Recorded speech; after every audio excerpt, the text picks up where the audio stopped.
Hello and welcome to The Big Question on NDTV Profit. I'm Vikram Oza, and today we're talking about food delivery giant Zomato, which has just served up something new on its menu, and it's called Healthy Mode. It has been launched this week in Gurugram alone, but it's a feature that uses AI to rate every dish with a healthy score. So you'll have a rating from low healthy to medium to high to super healthy. And that is based not just on calories, it's based on also protein and fiber and micronutrients. So that's the brand promise now, to make healthy eating transparent and make it effortless on the platform, on Zomato for now. But interesting that this rollout is coming at a time when India is grappling with rising lifestyle diseases, obesity, diabetes, heart issues, and of course at a time when nearly 1 in every 5 urban Indians are saying that they're actively trying to eat healthier. It's also happening at a time when wearable health tech and calorie tracking apps, they're getting quite popular. So yes, it makes sense for food delivery platforms like Zomato to step up as wellness partners in that journey, so to speak. But now let's tackle the twist in the tale. Is this genuinely about improving our food choices, making us healthier by the consumption of healthier food? Or is it another clever way to keep us glued to the app and order more with the promise of all that food being healthy? After all, restaurants may chase higher ratings through their healthier food options. Menus may get tweaked to accommodate more of those. A food delivery app like Zomato is getting a fresh USP in crowded food tech market.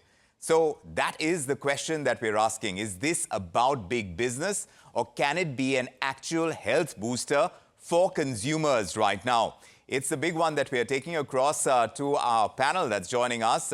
A great panel. Dr. Shikhar Sharma is a scientific mentor at Ranfort Wellness. She's joining us, and along with her, at the moment, we have Shreya Shivangi, is a life coach, and she helps people make real everyday choices about food and lifestyle and balance. So let me begin by asking you, Dr. Shikhar Sharma, first tell me why you think food delivery apps are getting more health conscious, more calorie conscious. What do you think is the reason?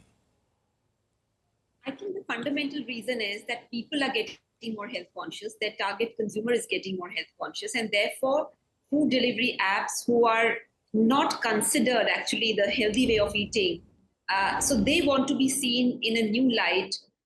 Like we say greenwashing, I think this is some sort of a health washing happening, and I will come to that later. But definitely they are trying to leverage themselves on this health and get on the health bandwagon. Shreya Shivangi, who are these people that Dr. Sharma is pointing at, who are interested in healthier food options? Are they urban millennials? Are they Gen Z? They're actually craving this kind of digital health guidance, or is this supply chasing demand that doesn't really exist? What do you think? Yeah, so, well, it's a welcome move from Zomato because it's enabled customers to make a conscious choice about what they consume. But the concern here is what our overworked, time-starved generation needs is not more data baggage. Yeah, there's already an explosion of AI and data influx that will fuel further guilt eating and mental strain, right?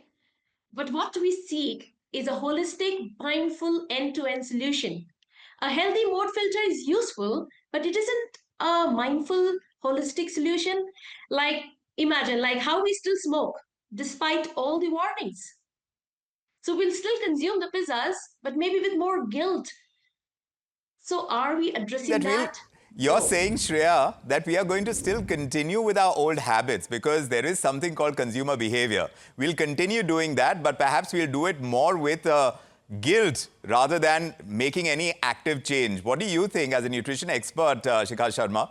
Do you believe Zomato's healthy mode is genuinely going to empower you and me to make better food choices? Or is this going to be a cosmetic feature which is dressed up with AI now, which is easier to sell to the kind of audience we spoke about, millennials and Gen Z? I think with the AI model, it's likely to be more like a greenwashing or a health washing, and I'll tell you why.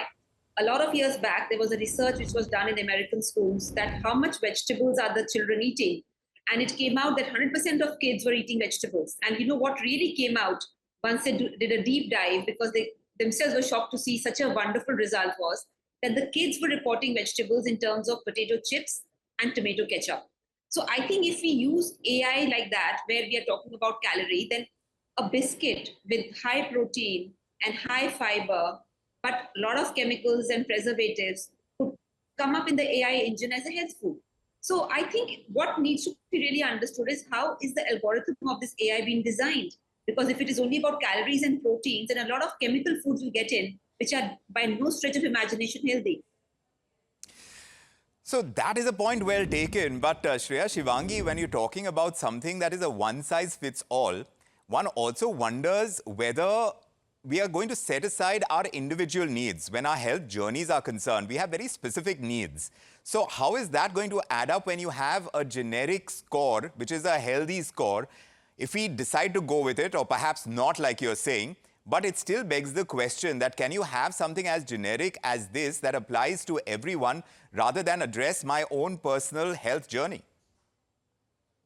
So digital has seen explosion. We Yeah. will reach there. I think they have taken the first step. So wearing that marketer hat, I surely see there would be soon a companion, a health coach, a partner will be guiding. But the point is right now, with so much of noise around, we end up finding solutions in junk, either the food or the drink or the thoughts. That is the point wherein I advocate that how do you embrace that mindfulness, that pause, that hey, is this something that I'm going to order or is it something I can do away with? That That is a pause. very difficult question to answer. Most of the time you're hungry and you order. At that time, you're not really thinking. And now if there is certain information that is going to pop up, Dr. Shikha Sharma, that this is a healthy dish, it's super healthy perhaps, then perhaps does that make my choice easier? How much can you rely on an algorithm to assess nutrition for one? Given how recipes vary across restaurants and kitchens, isn't there a huge margin of error you can expect over here? Absolutely, I agree with you. A, this AI is not personalized. It's at a very nascent stage what they're using. B, I really would love to know what is the algorithm? Where is the AI coming from? What are the rules engine which have been created? Have they been vetted by the best nutrition professionals or doctors? Or is it just some people coming up with data and putting an AI engine together? So I think in terms of personalization, in terms of the whole algorithm, I have questions. And thirdly, I would say that everybody's health journey is different. So just by saying it's healthy doesn't make it healthy. This is what the marketing had done with a lot of products on the shelves, which they said, oh, zero cholesterol, but actually they had palm oil or they had other kinds of oils which were refined oils. So I think we have to really go deeper into this to really understand how healthy is the so-called healthy on an AI engine. You're suggesting that we need an FSAI to kind of go through the claims being made over here because there is a health score. Now, who's going to verify that? Who's going to be accountable? Should platforms themselves be held accountable, Dr. Sharma, for promoting this kind of food? Through discounts, they often come through. Advertisements are obviously made. Now you're going to have a health score as well. And that, we don't know exactly where it's coming from. Like you said, how have they arrived at this kind of algorithm? So they are launching these health features, but accountability is still in question, isn't it? Absolutely, I agree with you. So I think any app or any business is driven by, at the end of the day, revenues and the bottom line. So I really don't expect that any business would come up very clearly about how they have arrived at such numbers. So a third-party audit always helps. FSSAI is a good start, and that's where I think that when we are talking about public information, we are talking about public health. It is important to have a third-party audits on such kind of claims. And do tell me, as far as your opinion goes on this feature, Shreya, do you think it could oversimplify nutrition? Because now we're reducing it to a score, when good health is far more complex than protein or fiber counts. Tell me, is this oversimplification also in a sense? Well, oversimplification in terms of ingredients and the app scoring from low to high to super. But the real game changer will happen when we really understand the consumer. Like I was speaking to a Gen Z, and he was saying that, in office space, because of peer pressure, they have to consume a lot of things which they don't want to. So all those things have to be really thought out by these marketers who have such huge consumer base. Then how do you oversimplify and empower your customers to make those strong decisions to say no? Like you see and you're aware, but sometimes you end up consuming because of peer pressure, is what I'm trying to bring up, which Gen Z is really facing the challenge. Like you are in a networking party and everybody's holding a drink, everybody's having the junk, and you're in that space. So, how are you in that app or in that space helping them unnoise those noise which is coming and be confident and be assertive and be mindful? Hey, this is my choice and I'm okay with it, and you should also be okay with it. And do not judge me Difficulty, for what I'm having. the So difficulty in that's when making, I say, when I say Shreya, holistic, Shreya, that yeah. difficulty in making that choice for a consumer is the one that we are trying to address. Now, apps are coming in and saying, we'll make that choice for you. In a sense, saying that, look, if you're looking for something healthy, here is the healthiest option that's available to you right now. Joining us in this discussion is also the co-founder of V3 Ventures. He's also the founder of Dr. Vaidya. Arjun Vaidya is with us as well. And along with him, we also have Kapil Gupta. He's the founder of Soul Wellness. And of course, he works on building accessible digital, mental and physical wellness ecosystems. So the context is going to be important as well. But Arjun Vaidya, first to you as an investor. Would you put money behind this kind of idea? Is there a scalable monetization model that you see? Or do you think this is just turning out to be good optics for Zomato? No, look, I think that it's much more than optics, right? We live in an India now where customers are actually reading labels. We live in an India now where people understand the importance of protein. We live in India now where people are thinking about what we eat. And so this is not just come as something that is optics. It's of course good business, but it comes from what customers are asking. There was a time when fried, junk, palm oil filled, vegetable oil filled food was all that people were eating without caring, and that's changed. I see myself now on food delivery apps looking for high protein options. I see myself on food delivery apps looking at the calorie count. I see myself on food delivery apps reading how much sugar there is in the product. One data point which is quite interesting from our investments is that on quick commerce, we have an investment called Go Zero. It's a low-cal zero sugar ice cream. On quick commerce, more than 10% of all ice cream sold is low-cal zero sugar. And so it's not just optics, it's taking forward a trend that customers are actually embracing, right? And so it's a great move. I welcome such a move. And I hope that more and more places make us more conscious as consumers by putting the information out there. But Arjun, you're saying you use them yourself. You're an entrepreneur. You are backing this idea. You're saying that this is something that you look for as well when it comes to healthier food options. You're looking for calorie counts, etc. And it doesn't matter whether you're kind of booking your meal online or you're going to sit at a restaurant and book it. You like to have that information. How reliable is that information? Where is the accountability of this getting cross-checked is what the ladies on this panel are asking. Yeah, I think it's a very important point they bring up, because if you do dupe a consumer or you put a wrong calorie count, and I've heard of cases where this has happened before, it can lead a consumer down a very wrong path. I think the regulator in this case would be FSSAI. I think it is a large responsibility. It's a tough thing to do because there are hundreds of thousands of operators of QSR, FMCG food products. There has to be a way to regulate this because consumers are looking at that as trust and responsibility. But I will not take the negative in this. I think the step towards people reading, towards people seeing and towards doing these things is important. There will be bad actors, there will be negative actors. As much check and balance as we'll see these things happen. But I am for such a move because it makes our country more conscious the way we look at food. You're saying this is beyond optics. It's something that consumers should celebrate, and you're welcoming this move. Kapil Gupta, do you agree? Or do you think the government or the FSSAI should set standards for digital health claims that are made by food delivery apps, in this case, as Zomato? Do you think industry self-regulation needs to be there, or do you need some kind of organization to kind of regulate the claims being made when it comes to healthier options or anything else connected with the food that we often get on our apps or in restaurants too? See, first of all, let's start from the top. Food delivery apps are a reality of the India that we live in. people want to eat, and people have dispensable income, and they want to spend money on food. So let's be very clear. First of all, food delivery apps are the reality of the world that we live in. Now the question is, there is a start that is being done which says we will provide more information to the consumer about the food that they are taking in. In some cases that information will be right, in some cases that information will probably be a little bit muzzled, but it's a great start. It at least starts to get people to think about it.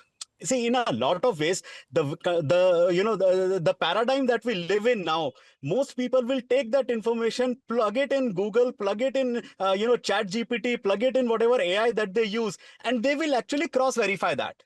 So the problem is, and Dr. Shikha is pointing towards this, if this feature could have unintended consequences, like people relying on these health scores, ignoring traditional Indian dietary wisdom as well. Are we going in that direction, Kapil Gupta? I don't think that's a real danger to worry about right now. If we are not able to kind of build 2 layers on top of this over the next couple of years, then I would agree with Dr. Shikha that it's a real danger. For right now, I think it's a good step in the right direction.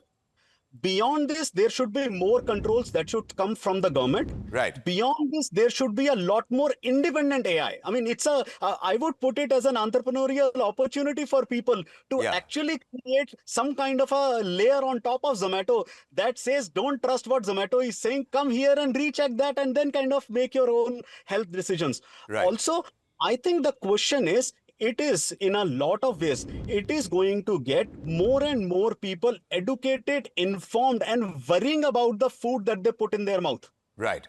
So you think that this is going to create more questions? It is going to lead to people investigating what they're eating, is the right thing to eat or not, ask the right questions. So it's not just necessarily something that they need to go by, but at least it starts that process. Is that what you're saying, Kapil Gupta? Absolutely. Right. And I'm not taking away the concern that Dr. Shikha is sharing. Yes. I'm just saying this is a step in the right direction. But whether also, we take the right 2 next steps or not is the question. But what about data privacy concerns? Dr. Shikha Sharma, how should Zomato address those? After all, health data is sensitive and consumers may be wary of sharing too much information out there as well, because that is going to be open game. The moment you're making those choices, you are sharing that kind of data. I think that's a fantastic question. Absolutely fantastic question. Today, if you are a health insurance person, you are governed by so many rules about data privacy and security. If you're a hospital, you have tons of rules which apply to you because of data privacy and security, because health is a very, very significant matter. And exactly what you have pointed out, that a food delivery app can very comfortably collect all this health data and bypass all the regulatory systems, because they are not governed by it. So if a food delivery app is claiming that, yes, this is healthy, like I said, it's oversimplification of what is considered healthy. Data security is a big problem. And I want to point to a very big problem which has happened in US over the last many years. So when obesity was there in US in many, many years back, it was only 24%. The moment the health revolution started, the so-called health revolution, which was low calorie, with low calorie, you had diet drinks coming in, 0 calorie. With low calorie and sugar alternatives, you had chemical sugar alternatives coming in. So today in America also, the obesity is at 60+%. So what I'm saying is it has not helped the common citizen at all. In fact, it has only helped the industry by deluding the patients, deluding the common consumer to go and buy those products which are chemical, which are preservatives, which have artificial colors, yes, and they are not healthy. So is it creating a delusion, Arjun Vaidya? And that is the risk that we are talking about. Yes, data privacy, but at the end of the day, you don't want to compromise anything to do with health. At this stage, when you're talking about healthy food, some people are even basically asking, and we've done surveys as well on Instagram and on Twitter, and we've asked people to respond. A majority of them are saying, will this even work? Because at the end of the day, can you even trust that kind of information that is coming your way? Is anything that you order online or at a restaurant even healthy enough? Because yes, you can have a quinoa cutlet, but at the end of the day, if you're going to cook it in refined oil, you're not going to have a very healthy dish in front of you. What do you say to all that Dr. Shikhar Sharma is pointing out? Arjun Vaidya. So Vikram, I think, look, I will go back to what Kapil said. And what Kapil said is very important, which is, this is a reality. Okay. Whether you like it or not, we are consuming a lot on these apps and they have become a way of life. Our details are registered with them. With one click of a button, you can order food. And from 10 years ago to today, there's been an exponential increase in the amount of food being consumed on these apps and the convenience that exists, right? So to say that this health data will make us more unhealthy or less unhealthy, I don't think is the case. The other thing about the data itself, right? See, Vikram, the reality is that millions of Indians on a daily basis are consuming on Zomato or Swiggy. Whether they put the healthy tab or not on that platform, Zomato still has access to this data, right? And so whether they call it healthy to us or not, they still know how India is eating.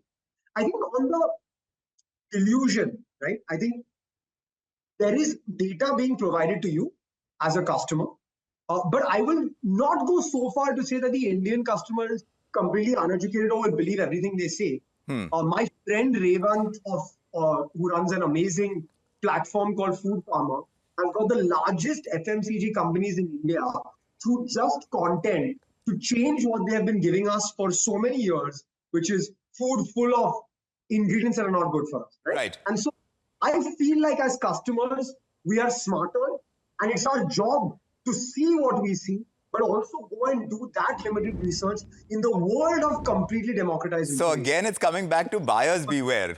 Kapil Gupta, what's your sense? If this entire thing takes off, I'm just wondering how restaurants are going to deal with it as well. Because look, at this point in time, we are coming in where all kind of costs are going up. Input costs in every respect, all the ingredient costs are going up.